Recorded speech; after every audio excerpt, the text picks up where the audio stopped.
Durante los siglos XVI y XVII, existía una fuerza militar que dominaba los campos de batalla de Europa y del mundo, los tercios españoles. Esta imponente unidad de infantería fue la espina dorsal del ejército del Imperio Español, responsable de algunas de las victorias más decisivas y memorables de la historia. Con su disciplina inquebrantable, su entrenamiento riguroso y su armamento avanzado, los tercios españoles eran temidos por sus enemigos y respetados por amigos y rivales por igual. Bajo el mando de grandes generales como Gonzalo Fernández de Córdoba y el Duque de Alba, estos soldados probaron ser prácticamente invencibles, arrollando a caballería, artillería y tácticas enemigas con su implacable avance. Durante décadas, los tercios dominaron la guerra en Europa, convirtiéndose en el símbolo del poderío militar español. Sin embargo, con el paso del tiempo, los cambios en la naturaleza de la guerra y el surgimiento de nuevas tácticas y armamento provocaron que esta fuerza legendaria comenzara a declinar. Hoy exploraremos la fascinante historia de los tercios españoles, desde sus humildes orígenes hasta su época de máximo apogeo, y finalmente su gradual desaparición. Entenderemos por qué esta imponente unidad de infantería sigue siendo una de las fuerzas militares más icónicas y admiradas de la historia. Historia de los tercios. Los orígenes de los tercios españoles se remontan a la Guerra de Granada en el siglo XV, cuando los reyes católicos unificaron España y crearon un ejército profesional y permanente. En estas campañas, la infantería demostró ser crucial, dando lugar a la formación de unidades conocidas como tercios. Bajo el mando de Gonzalo Fernández de Córdoba, apodado el Gran Capitán, los tercios evolucionaron y se perfeccionaron. Córdoba introdujo mejoras tácticas clave, como la combinación de arcabuceros, piqueros y hombres de armas en una sola unidad cohesionada. Esto les dio una gran versatilidad y capacidad de adaptación en el campo de batalla. Con el paso del tiempo, los tercios se convirtieron en la espina dorsal del ejército español. Sus hombres recibían un entrenamiento intensivo en armas, disciplina y trabajo en equipo. Cada tercio estaba compuesto por aproximadamente 3,000 soldados, divididos en compañías de arcabuceros, piqueros y oficiales experimentados. Esta formación altamente organizada y letal probó ser sumamente efectiva contra los ejércitos de la época. Los tercios combinaban la fuerza de impacto de la infantería pesada con la potencia de fuego de los arcabuceros, haciendo gala de una movilidad y coordinación sin precedentes. Bajo el mando de generales como el Duque de Alba y el Marqués de Pescara, los tercios españoles lograron una serie de victorias devastadoras que cimentaron su reputación de invencibilidad. Pavía, Muiberg y San Quintín son solo algunos de los campos de batalla donde los tercios arrollaron a sus adversarios, demostrando su superioridad táctica y su disciplina inquebrantable.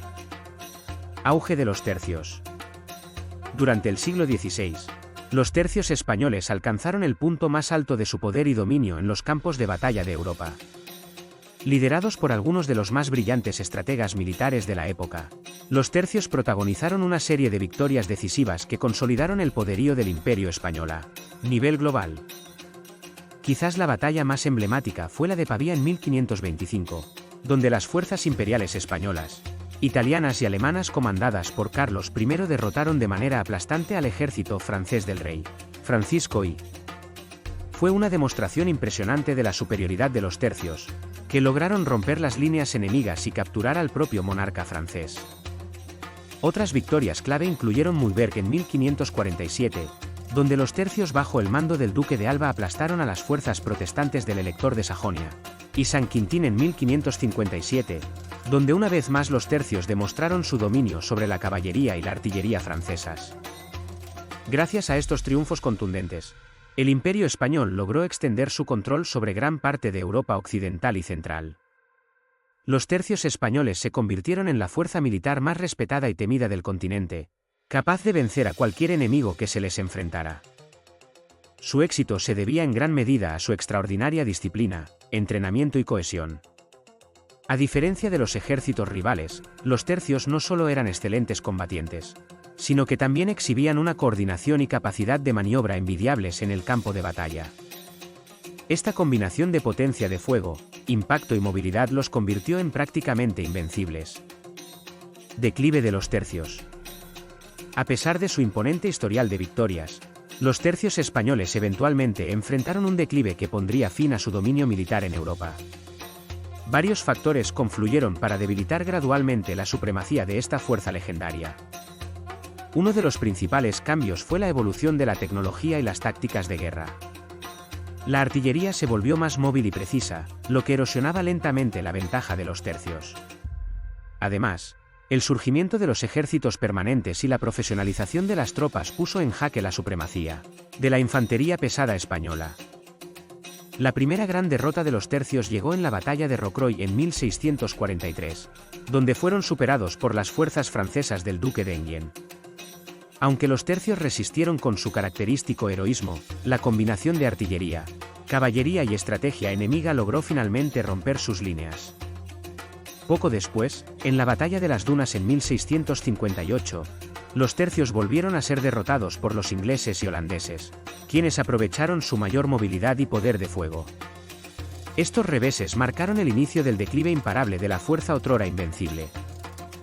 Finalmente, con el paso del tiempo, los tercios españoles fueron reemplazados gradualmente por nuevas estructuras militares, como los regimientos y los ejércitos de línea. La inflexibilidad de la antigua táctica de los tercios simplemente no pudo adaptarse a los cambios en la naturaleza de la guerra moderna. Así, la leyenda de los tercios españoles, que durante décadas había dominado los campos de batalla europeos, llegó a su fin. Pero su legado como una de las fuerzas militares más icónicas y admiradas de la historia permanece intacto, hasta el día de hoy. A lo largo de los siglos XVI y XVII, los tercios españoles dejaron una huella indeleble en la historia militar. Esta imponente fuerza de infantería, forjada en el crisol de innumerables victorias, se convirtió en el símbolo del poderío bélico del Imperio español. Gracias a su disciplina inquebrantable, su entrenamiento riguroso y su armamento avanzado, los tercios lograron hazañas legendarias que aún hoy son objeto de estudio y admiración. Desde Pavía hasta San Quintín, estas tropas demostraron una capacidad de coordinación y adaptación en el campo de batalla sin parangón. Si bien el declive de los tercios se debió a los cambios en la naturaleza de la guerra, su legado perdura como uno de los mayores logros militares de la historia. La forma en que integraron la infantería, la caballería y la artillería influyó profundamente en el desarrollo de los ejércitos modernos. Aun cuando ya no existen como unidad, los tercios españoles siguen siendo el símbolo de la gloria militar española, una fuerza que dominó Europa y el mundo durante siglos. Su ejemplo de disciplina, valor y destreza continúa inspirando a generaciones de soldados y estrategas hasta el día de hoy.